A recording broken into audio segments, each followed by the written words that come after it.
Sino ba talaga ang totoong kulto, mga kababayan?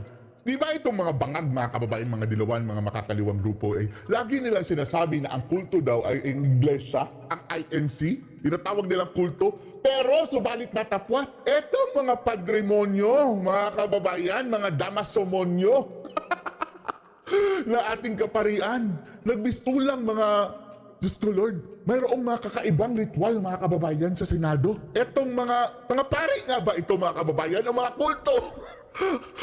Parang mga buntot na lang ang kulang, mga kababayan, mga satanas na. Akalain nyo, nagpunta sila sa Senado ngayon, mga kababayan, para magsaboy ng asin, para mapaalis daw, mga kababayan, ang mga masasamang espiritu na nakabuntot, mga kababayan, sa pinapatalsik nila na Vice Presidente ni si VP Sara Duterte. Asin, mga kababayan, sinabuyan nila asin ang paligid ng Senado, pati na holy water, mga kababayan. Nakasutana pa, mga kababayan, suot ng pagkapari. Tapos yung isang pari, mga kababayan, paghubad ng sutana, mayroon pang impeach Sara na naka-imprenta. Ang mga walang hiya, panoorin niyo po, ha?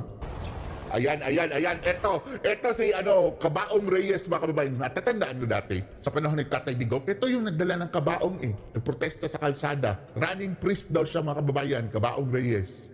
May dala-dalang asin ang buwisit, mga kababayan. Kasama ang kanyang tropa na equally mga syunga-syunga din. Nakapari pa ng mga kababayan na uniforme. At yung mga babae, mga kababayan, parang nakasuot ng kulto. Ayan, sinabuyan ng asin. Ayan, nag-aaksaya lang kayo ng asin, mga buwisit kayo. Ito nakakahiya, mga kababayan, Huwag nyo sabihin na wala akong karapatan, mga kababayan. Wala tayong karapatan na i-call out itong mga paring ito. Dahil, miyembro tayo ng simbahan nito Kung ibang relihiyon ito gumagawa niyan, mga kababayan, bahala sila. Wala tayong magagawa dahil hindi tayo miyembro Samantalang tayo dito, miyembro tayo ng Simbahan Katoliko at ganito ang pinaggagawa, mga kababayan, ng ating mga leader sa simbahan, visit, Sa halip na pagmamahalan, kapatawaran, at kapayapaan, mga kababayan, ang itataguyod, ang tinataguyod ng mga jablong ito, na ewan na natin kung pari pa ba, o mga kulto, o mga corn beef na, mga kababayan, ang kanilang hatred, at maging ewan na natin, baka namaleta na rin. Asin. Ang kakanya, asin, ha? Ang isa holy water. Sinabuyan ng asin ang mga pulis. Tamaan. Ano yan, holy salt? Diyos ko Lord, nag-invento, mga kababayan. Parang holy water dapat, Tapos, sa kanya, mga kababayan, holy salt. Tamaan ng mga pulis, Ay, visit. Tapos sa kabilang sa init, para na yung magiging tuyo. Para lang nagluluto, mga kababayan, na sinabuyan ng asin. Ay, mga buisit. Ayan sila, ayan mga buisit, Programa na sinagawa nila sa labas ng Senate Gate. Sa labas ng Senado. Doon ay nag-ikot naman ang mga kaparian ng Clergy for Good Wala na Governance. tayo. Kaululan ito, mga kababayan. Hindi natutuwa ang Diyos na dito, mga kababayan. Nagagalit ang Diyos sa iyo, kalbo na Kabaong Reyes, Robert Reyes o Roberto. Pustahan tayo, mga kababayan. Ito, impyerno ito. Impyerno ito. Kasama ko. Etong ungas na to, masahol pa ito sa impyerno. Ang paligid Visit ng ito, mga Senado. animal. Sa pagkabasbas Ayan pa, may mga patrimonyo din. Kasama to. Tropa na to, mga kababayan, sa impyerno. holy water, pati ang Mga punyeta, Diyos ko, Lord, patawarin, Lord, patawarin. Pero itong mga ungas na to, wala na to, mga kababayan, sa katinoan. Ang uniform nila, parang mga kulto na lang talaga. Nakakahiya kayo, kayong mga nasa simbahan, palibasa ang CBCP, mga anti-Duterte din, mga kababayan. I-call out nyo ito. Kung hindi maka-call out ang CBCP dito, mga kababayan, tayo bilang miyembro, bahala na, i-excommunicado kami. Go ahead, i-excommunicate nyo kami. Ayaw namin sa mga ganitong mga klaseng mga kagunggungan, mga kababayan. Kasamaan ang tinataguyod, mga tingnan nyo kung gaano kahipokrito ang mga gagong ito, mga kababayan. Mas active pa sila, mga kababayan, sa pagtuligsa kay VP Sara. Samantalang yung ginagawang karumal-dumal ng bangag administration, tahimik sila. Asin Oh? na nila yung simbolo Dahil kurakot na si Sara daw eh. pagtatanggal Oh? ng masamang So Lord, mga kulto. nila sa loob O ayan. ng Senado. O ayan, o parang mga kulto. Kayo ang kulto. Huwag niyo tawagin kulto ang Iglesia ni Cristo, samantalang eto mga kababayan, hindi natin tinatanggap ito. At bukod, Hindi na yan pari. Yan si para sa amin. Yan si na Flaviano, mga kababayan, Father Flavi, si Nakabaong Reyes. Hindi na yan pari. Mga propagandista na yan. sa Holy Water at the Sea, Nagpapanggap ay lang gumamit mga, sila mga ng lobo. insenso Na nakadamit para pari na lang mga masagasaan kababayan. ang paligid Oh. ng Oh, Senado. ito. Ang taba na mga kababayan, no? Oh, ayan, ayan. Sige. Naaksaya lang kayo ng asin. Nakakadiri. Aksaya lang kayo sa...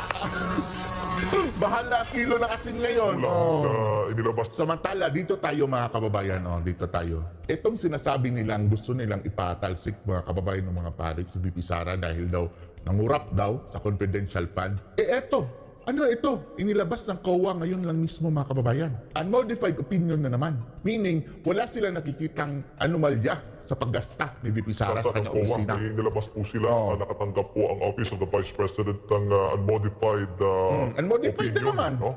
Mula po sa COA. Para po sa kaalaman ng ating mga kababayan, ano ho bang ibig sabihin ito?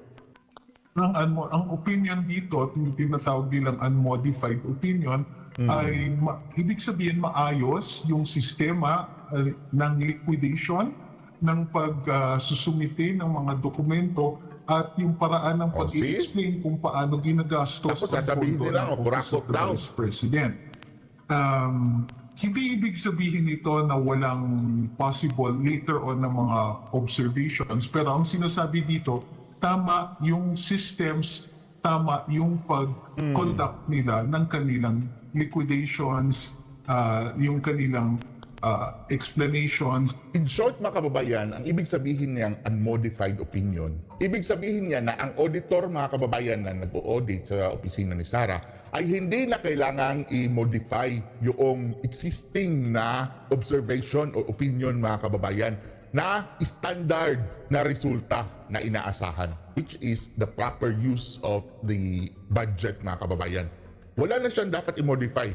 So as clean as it is mga kababayan. Kaya unmodified opinion. At kanilang pagsusumite at kumpleto ang dokumento na isinusumite sa COA. Kung sa kaso pa ito, attorney, yung technicalidad, hindi doon sa merits, tama ba? Hindi necessarily sa merito o kasi minsan magkakaroon ng observation or observation memorandum. Yan. Kung mayroon ka ng observation mga kababayan, kailangan nang i-modify yung kanyang report. So, hindi na siya unmodified. Meaning, mayroong nakita. So, kay VP Sara, walang nakita. Plain as it is. So, walang ilalagay ang COA mga kababayan na observation na hindi maganda o improper.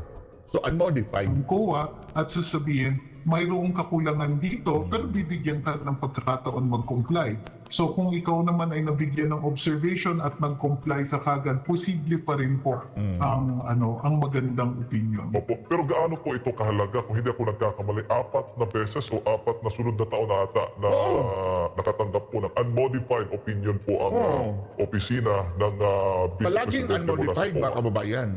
Ibig sabihin, maayos ang systems, maayos ang Maayos pamamalakad. ang pamamalakad Hindi at kontrobersyal ang mga paggastos. ang pamamaraan na ginagamit sa Office of the Vice President.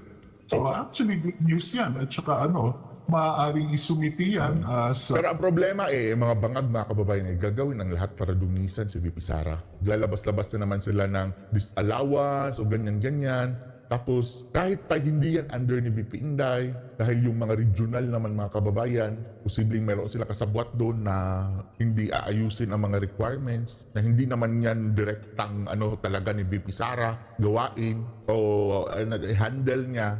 Sa dami ba naman ng DepEd mga kababayan, mga paaralan. So magninitpick sila mga kababayan, mayroon silang kakasabatin din. Ibabato na naman kay VP Inday. Kahit hindi naman ang talagang dapat sisihinan si VP Sara. Yan ang ginawa nila dati mga kababayan nung andun pa sa DepEd si VP Sara. Kahit pa noong disallowance ng bago pa naupo bilang DepEd Secretary si VP Inday noon, kanilang sinisi kay VP Sara. Diyos ko Lord. Ngayon, wala na siya. Doon na lang sa OVP.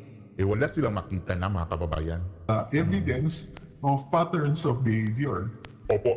At ito ho ba ay possible na magamit din ng depensa sa darating na impeachment trial? So I apologize. Hindi kasi admissible ang patterns of behavior, no, that will not prove anything sa ano. Maaari itong isumite na halimbawa for the year na kini-question, let's say, yung confidential funds, isusumiti nila yung unmodified opinion na yon. Na in spite of the controversy pagdating sa confidential funds, unmodified pa rin ang opinion Unmodified by the opinion. systems at yung pamamalakad ng OVP. So yun po yun. Yung maaari nilang isumiti yun, pero yung bigat ng pagkikilatis niyan, mas mabigat yung isusumiti nila doon sa years in question ng confidential funds. Opo. Sang-ayon ho ba kayo doon, attorney, sa possible na pagbubukas ng mahiwagang box ng BIR? Sige, buksan nyo yan. It will give a bad precedent, mga kababayan. Masamang pangitain yan. Dahil once na gagawin nyo yan, gagawin na yan sa lahat. Which is, sige, okay lang naman. Pagdating ng panahon talaga, sa inyo na naman yan gagawin. Huwag kayong iiyak, mga hudas. BIR tax, yung tungkol sa tax po, no? BIR box po na gusto po ng House Prosecution Panel na buksan at gawing at markahan bilang ebidensya para sa impeachment trial ni VP Sara Duterte. Attorney, pwede niyo po bang ipaliwanag ito para sa kaalaman at mas madali po maintindihan natin mga kababayan? Sa totoo lang, maliwanag naman na sinabi ng BIR na confidential ang tax filings. So, walang exception yan. Confidential talaga yan, maliban lang kung may court order. So dito, wala tayong nakikitang court order. Malaking kadramahan yung ilalagay ninyo. Kasi expedition na naman yan, fishing expedition na naman yan, mga kababayan. Dahil umaasa sila na mayroong makikita silang ni piso, mga kababayan, nag-discrepancy. O another case na naman yan kay VP Sara later on. Kasuhan nila ng tax evasion at alam naman natin, mga kababayan, na hindi naman perfect talaga ang mga filing dito sa Pilipinas. Dahil pwede talaga magkamali, mga kababayan eh. Yan ang hinahanap nila dyan, na makakita sila ng mali, mga kababayan, at ibabala na naman nila. Supposedly yung tax returns sa isang kahon, pero isisil nyo pa rin. Anong ibig sabihin yan? Parang anong ipinapahiwatig? Duda nga tayo na sinilip na yan nila, mga kababayan, although nakasealed doon sa ibabaw. Pwedeng buksan sa ilalim yun. Tapos pinatingnan na nila, mga kababayan, sa mga eksperto kuno. Samahan yan dahil pwede naman na yung tax returns ay isabihin na ng Senate. At sabihin, o BIR, gusto namin makita yan dahil may discrepancy. Pero or pwede rin humingi ang Senado ng court order alinsunod sa kanilang paglilitis sa impeachment. So bakit mayroong box? Paano? Pautot. Yan lang. Pautot. Paik-ik. Mga ik-ik na mga iklabush. Bakit mayroong mga tax returns na inilagay sa box pero selyado at hindi ipinapakita? Ito yung drama. Drama, Ito yung no? para makita Drama-rama. ng mga tao, may alam kami.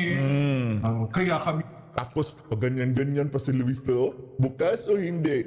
Naku, ganito kapursigido sa Mukhang ano, mga prosecution, kababayan? may alam kami. Mukhang Parang animal. ganon ang nakikita. Puro pahiwatig. Pero hindi po kasi ebidensya ang kahon. Hindi po ebidensya yung kadramahan. Ultimately, At ang kapagitan. unang dapat Ang ebidensya ay isuman ng Senado kapagitan. ay kung pwede bang isumiti yan Oo. at mayroon bang basihan Malakas para ang ebidensya hingin sa ng kapagitan Senado nila. ang mga dokumentong ito at kunin sa BIR. Kung ako ang Senado kasi, hindi ko pagtitiwalaan yung mga nakakahon na yan. Dahil dumaan na yan kung saan-saan.